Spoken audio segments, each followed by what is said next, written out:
All right, so we're back with the Q&A. Yes, Brother Yusuf? Where did the idea of the Trinity come Okay, that's a very good question. I meant to cover that in the lecture, but I forgot, to be honest with you. So that's a really good question. So basically what we're asking is, how did the religion get corrupted, right?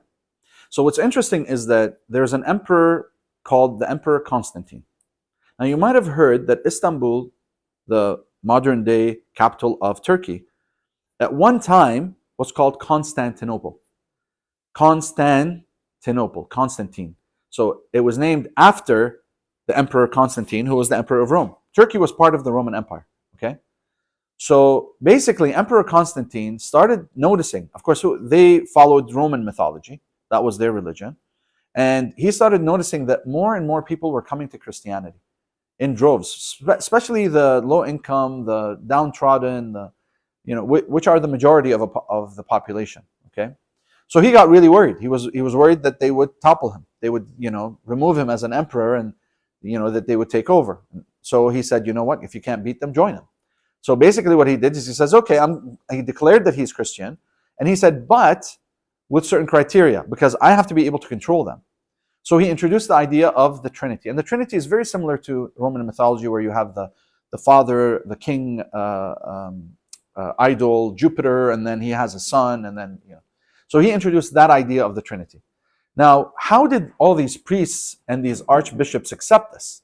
Some of them were threatened, some of them were paid off. Some of them, they said, okay, well, the king or the emperor is the one who really pays our bills, so we've got to listen to him. Some of them rejected the idea, period, right? They said this means we have to move away from the Bible. We can't teach people the Bible in that case, because the Bible doesn't say that. Okay, the Bible doesn't say that Jesus says that he is God. There's nowhere in the Bible that it says that Jesus is God. Nowhere that Jesus says that he is God. Nowhere at all. Yes, it might say that the children of God walk in the grace of God, right? Children of God, we're all the children of God. As long as we walk in the path of the grace of God, then we're all the children of God. So by priority, his prophets would be metaphorically his children, because they are the believers, right? And they are the guides to all believers. But to be the physical child of God, no, of course. Right? No. So how did he pass this idea, right? So basically, that's what he did, and he had something called the Conference of Nicaea, which was actually held in Turkey. It was called Nicaea at the time, and this was in the year, I believe, 325 AD, as I recall. In the year 325 AD, he had a conference, and he brought all of the heads of the churches, and they basically agreed that they were going to preach and teach the Trinity from now on. Now, some of them said that, well, we can't really teach, you can't really wrap your head around it because it doesn't make any logical sense.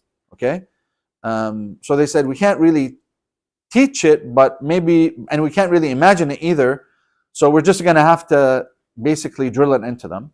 And then another archbishop said, well, we can't really explain it to them, but we can teach it to them conceptually. And then the third one outright rejected. He said, there's no way we can teach them this because it doesn't make any sense whatsoever. So we have to move away from the Bible, And that was how the Trinity started. Also, the modern Bible you see today, by the way, not all the original Gospels are in there. There are many Gospels that were removed, Like, for example, there's a Bible called the Bible of Barnabas, Bible of Mary Magdalene. Many of these Gospels were removed, and also conferences that were similar to this, and they introduced other Gospels, and we don't know again who their authors are. And so this is what makes it kind of, hard to make the claim that this is truly the book of God, because you see so many contradictions and so many changes that were caused by these political powers so that they can control the people and control the masses. Okay. Last question. Anybody have any other questions? Yes, yes. So they say that the Quran was the last one that came on this earth. How are people positive that this is the holy book compared to the other? That's what we've been doing. What I mean is, they say that it came after. Yeah. It had not been those two mixed to make this. No, because if one was lost and the other one was corrupted, So unless you say, well, there was an original book and the original book was this book, but Allah subhanahu wa ta'ala, and clearly it wasn't that same book. We do know that the message of God is one at the end of the road, right? We do believe that all prophets are Muslim in actual fact, right? We do believe that Allah subhanahu wa ta'ala preserved al-kitab, even from the beginning.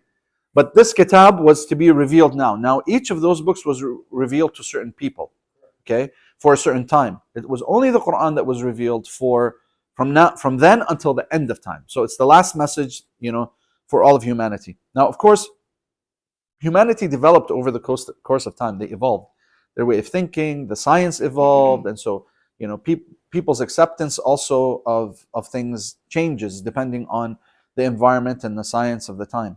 But we'll see tomorrow and the day after, as we're going through, other things that are in the Quran that nobody could have known unless it was the Creator Himself. Right? And that's another proof. So one, not only does the Quran pass the first criterion of being constant and unchanged over time, not only does it pass the non-contradiction, that there's no contradiction in it at all, not only does it pass the fact that it actually, the third criterion, which is where it refutes any false claims that were made by past religions and their past books or by their past scholars, but now we're going to see tomorrow, inshallah, how it is that the Holy Quran has scientific information in it that nobody could have known 1400 years ago. Absolutely no way.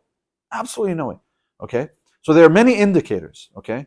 And we'll talk a little more about it tomorrow. We're out of time now, but inshallah we'll reserve your question for tomorrow.